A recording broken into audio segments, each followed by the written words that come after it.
పూర్వకాలంలో ఒక మహర్షి అడుపడితేనే వర్షాలు కురిసేవట.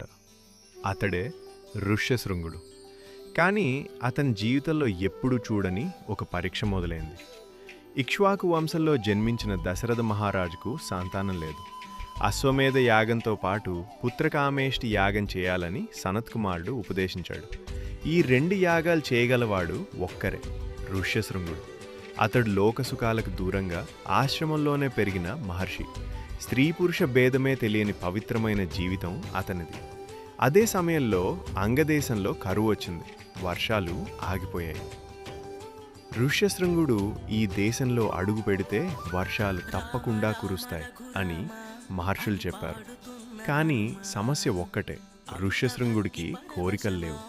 అతన్ని ఆశ్రమం నుంచి బయటకు తీసుకురావడం అసాధ్యం. అప్పుడు మంత్రులు ఒక ఆశ్చర్యకరమైన ఉపాయం చెప్పారు. ఆ ఉపాయం ఏంటి? ఋష్యశృంగుడు ఆశ్రమం వదిలాడా